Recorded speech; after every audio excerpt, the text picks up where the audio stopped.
Mas agora nós vamos convidar a nossa querida Rejane, porque o assunto vai ser bom, viu? Rejane, minha querida, seja bem-vinda. Bom dia, Bom Cleide. dia. Já que é dia do abraço... Oh, coisa boa, é um delícia. abraço, não é? É maravilhoso. Vamos sentando. Vamos. Rejane, toda segunda-feira a gente fala que é o melhor dia, não é? Ah, então... Já que é para começar a semana, vamos começar assim, vamos começar com alegria, com positividade, colocar um sorriso no rosto. Isso. E hoje, dia do abraço, dia de Santa Rita, dá licença. Dia do pudim. Dia do pudim. Hoje é a obrigação moral e cívica de começar essa semana feliz. Isso, com a intercessão de Santa Rita e as bênçãos do Pai Eterno. Gente, olha, Rejane, dor que causa doença ou a doença que causa dor? A dor traz infelicidade ou a infelicidade causa dor? Vamos começar a falar sobre isso, porque às vezes, gente, sentimos tanta dor física pelo corpo inteiro que não nos damos conta de que ela pode ser resultado direto de alguma questão emocional não cuidada. A mente e o corpo estão interligados e para tratar disso, nada melhor do que a nossa querida Rejane, né? Rejane, vamos lá. A infelicidade causa dor ou a dor causa infelicidade? Ótimo, Cleide. Eu gosto muito de falar sobre dor crônica. É uma demanda mundial crescente. Nós estamos, talvez, pelo estilo de vida ou até mesmo por possibilidades de sobreviver a algumas condições físicas por mais tempo, nós estamos convivendo mais com dores. Então, primeiro vamos diferenciar o que é uma dor crônica de uma dor aguda. Então, dor aguda, primeira coisa, dor é um sinal que o corpo tem para alertar a gente de que tem algo ruim acontecendo, que precisa ser correspondido. Então, essa dor aguda tem muito essa função. Acontece que algumas situações orgânicas podem desencadear uma perpetuação dessa sensação dolorosa. Por exemplo, a pessoa teve ali uma herpes zoster, que é uma alteração viral. Já tratou, já melhorou, mas deixou como sequela uma dor, né, neuropática. Situações como diabetes, alguns tipos de câncer, alguns tipos de tratamento de câncer. Então, tem algumas situações que vão... Problemas articulatórios. Então, tem algumas situações que vão fazendo... Aí que é o pepino, aí que é a dificuldade. Fazendo com que a arquitetura cerebral seja mais sensível à percepção dolorosa. E aí, porque o nosso cérebro, ele tem uma neuroplasticidade muito bacana mesmo. Só que isso pode ser tanto para coisas que a gente convive, que são coisas boas, mas também quando a gente se habitua a algumas situações, convive muito, o cérebro, as vias neurológicas para sentir dor, elas ficam otimizadas. Então, a pessoa tem uma sensação dolorosa, volumosa, e, ao mesmo tempo, uma dificuldade de modular, de inibir a dor. Então, são pessoas que ficam propensas a essa sensação de dor e convivendo com isso por muito tempo. 30% da população mundial, hoje em dia, convive com dor crônica. É muita coisa. É muita coisa. Varia de pessoa para pessoa, porque tem gente que sente uma dor crônica que é leve, tem gente que é moderada, tem gente que já é uma dor intensa, muito incapacitante. E aí, como você mencionou, a dor física, ela entrelaça a dor emocional, que aí é onde a gente pode, né, eu como psicóloga posso tentar adentrar um pouquinho mais. E vamos lá. Dor, a gente tem que tomar cuidado para não achar que a emoção sozinha está causando toda essa dor crônica. Então, a gente tem que tomar cuidado. Eu até, gente, muitas vezes já atendi em consultório, em psicoterapia, pessoas que têm dor crônica, elas se sentem até ofendidas, porque parece assim, que como ninguém está vendo o que ela está sentindo, porque é um sintoma muito subjetivo, né? Se você até tem uma dor, mas você tem uma fratura, você tem dor, mas você tem um corte, as pessoas vão ter uma empatia diferente. Mas e quando você tem uma sensação de dor e que aparentemente não tem nada ali mostrando que tem algo que provoque dor? o mundo tem uma leitura muito equivocada e que tende a menosprezar a sua dor. Aí vem um profissional que quer ajudar aquela pessoa e vira e fala assim, olha, seria interessante para você fazer uma terapia, uma psicoterapia. Aí a pessoa se sente ainda mais ofendida, falou, puxa, você acha que eu tô criando essa dor na minha cabeça? Não é isso, inclusive, que esse profissional quis te falar. É porque a dor crônica, ela muito tem a ver com aspectos emocionais. Quanto melhor tiver a nossa condição psíquica, eu consigo driblar melhor a dor. Então vamos entender. Tem que entender mesmo. Vamos lá. Então veja só, eu tinha falado daquela neuroplasticidade cerebral. Existe um termo, Cleide, chamado alodínia. O que é alodínia? É quando o cérebro passa, inclusive, a interpretar como dor estímulos que não são dolorosos. A gente está aqui hoje no dia do abraço. Algumas pessoas enfrentam uma situação de doença chamada fibromialgia. Essas pessoas, se ela estiver num momento de crise, o cérebro pode interpretar o abraço como um sinal doloroso. Então, ela tem tanta facilidade para sentir dor que isso fica muito, ressalta muito no cérebro dela. Fica latente. Fica. E aí, da mesma forma que o cérebro, as regiões cerebrais responsáveis pela percepção de dor, elas ficam mais ativas, o nosso cérebro também tem uma capacidade de tentar minimizar a sensação dolorosa através de alguns neurotransmissores. E esses neurotransmissores, também participam muito dos neurotransmissores das emoções. Por isso que sentir dor, gente, é ruim e traz pra gente mal-estar, mau humor, irritabilidade. E isso faz com que os meus neurotransmissores, que poderiam me ajudar a combater essa dor, ficam também defasados. Por isso que quando você tem uma dor crônica, é muito importante, obviamente, o acompanhamento médico, a parte medicamentosa, a parte da atividade física especializada em dor e o acompanhamento psicoterápico. Porque quanto melhor tiver o seu emocional, melhor você vai dar conta, inclusive, de organicamente ajudar o seu corpo a modular a dor de uma forma mais eficaz. Ok? Ok. Então, nessa parte, uma tendência mundial, né, de colocar esse tripé terapêutico. Medicação, a intervenção física, que aí envolve fisioterapia, acupuntura, enfim, e a parte de intervenção psicoterápica, certo? Certo. Agora, nós temos alguns outros casos específicos.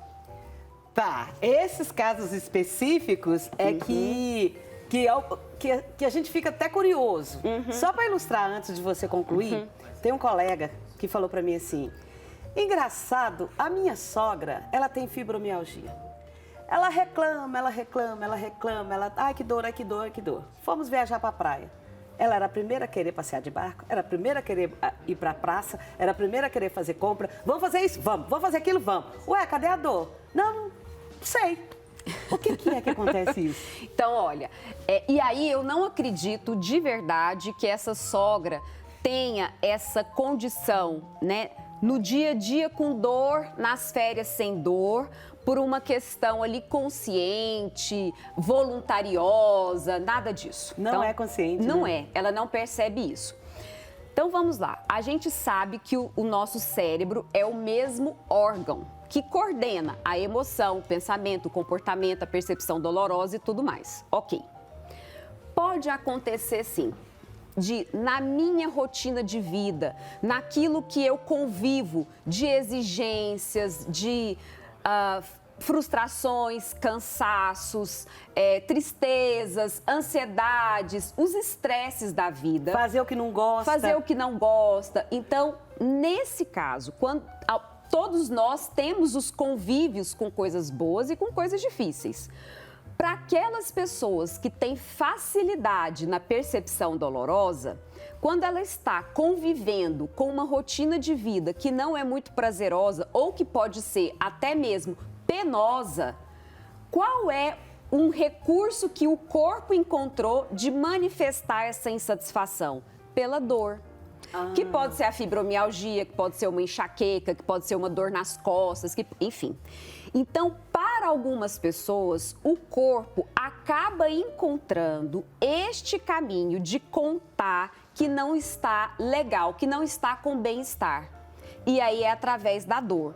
Quando ela está no momento de muito prazer, de muito relaxamento, de alegria, o próprio corpo, ele aproveita esses momentos para equilibrar a parte neuroquímica e passa a não sentir muita dor. Que doido! Pois é. Por isso que a gente fala, Cleide, o tanto que é importante cuidar do emocional, para todo mundo é importante, mas para quem convive com dor crônica, isso é ainda mais necessário. Os estudos mostram que quem convive com dor crônica depende da literatura, de 40% a 60% de transtorno de ansiedade ou de depressão. E que a ideação suicida ou o próprio suicídio é bem mais alto em pessoas que convivem com dor crônica do que com quem não tem dor. Então, a dor, gente, ela causa realmente um impacto no nosso emocional muito grande. A pessoa fica ali mais irritadiça, ou mais estressada, ou mais triste. Ela vai perdendo o encantamento com a vida porque o corpo dela está o tempo inteiro, né, com uma manifestação indesejável. Então, ajudar o emocional a lidar com isso, porque ela se sente punida pela vida, de alguma forma. Eu tenho aqui o meu corpo o tempo inteiro, ou muito frequentemente, ele manifesta dor em mim. Que vida é essa que eu tô levando? E aí, a própria dor piora o emocional e, da mesma forma, o emocional acaba aumentando a percepção de dor. Percebe que é um ciclo vicioso? É. E aí que a gente tem que entrar e falar, nós precisamos cuidar disso. Agora vamos falar dessa história do cuidar, que é o tratamento, que é outro rolê. Cleide, quando a gente vai buscar um tratamento na área da saúde, tratamento médico, odontológico, psicológico, fonoterápico, o que for, o que a gente espera? Não é a cura? Sim. A maioria, ainda bem, das alterações orgânicas que a gente tem, a gente consegue ir num lugar e ter esse atendimento curativo. Mas muitas vezes a dor crônica, a intervenção não vai ter um aspecto curativo. Agora, pessoal, não é porque uma doença não tem cura que ela não tenha tratamento. Sim. O tratamento, ele pode sim te ajudar muito a diminuir a frequência de vezes que você sente crises de dor. Ele pode diminuir a intensidade de dor. Ele pode te ajudar a levar uma vida um pouco mais funcional em todos os sentidos, não só na parte de trabalho, né, laboral, mas também no convívio com as outras pessoas. Porque não é fácil para quem tem dor ficar convivendo com as pessoas, é difícil. E para quem não tem dor e convive com uma pessoa portadora de dor crônica, se ela não receber as orientações necessárias, ela vai se afastando, porque não é uma tarefa muito fácil para nenhum dos lados, nem para quem tem, nem para quem convive. Rejane, a gente está querendo, assim, um pouquinho, quem está nos vendo, está querendo, assim, alguma coisa que você possa nos dizer, o que a gente pode fazer para diminuir essa dor? Essa dor psicológica, essa dor tão doída, né? Você falou uma frase agora que é muito interessante, né? Na hora que estava apresentando o produto, falando assim, a dor, para que a dor não tome conta da sua vida. E essa é uma outra intervenção que a parte do atendimento psicológico pode te ajudar. É muito comum, quando a gente vai trabalhar, nós profissionais da área do psiquismo, trabalharmos com pessoas com dor crônica, a gente observa uma forma que essas pessoas acabam tendo de enxergar a si mesmo, a vida, o mundo, é uma forma chamada de catastrofização.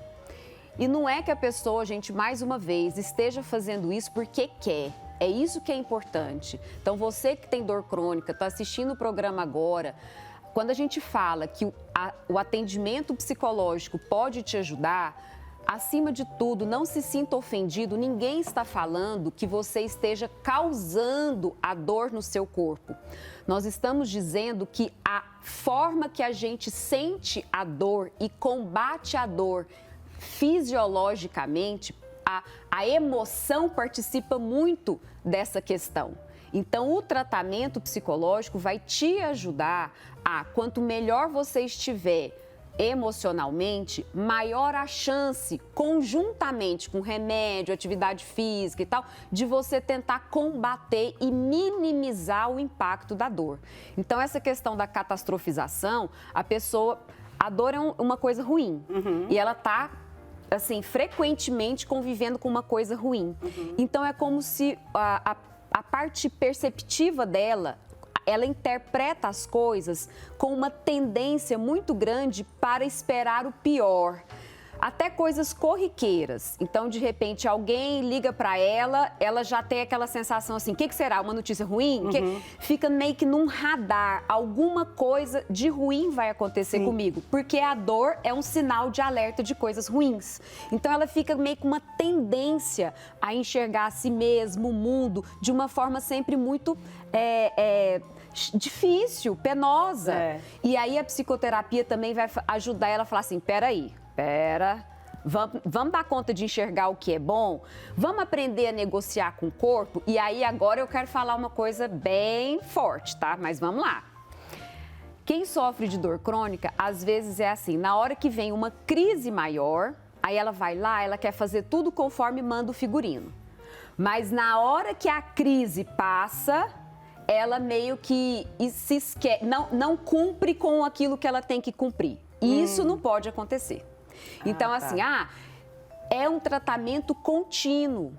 Então, você tem, mesmo no momento em que você não estiver com crise, se mantenha na parte medicamentosa, na intervenção física, não fazer estripulia. Então, se tiver uma dor crônica associada a questões articulares, assim, cuidado com... Não, quando eu não tô com dor, aí eu vou e quero fazer aquela faxina que há tempo eu não faço. Vai pagar o preço, tá?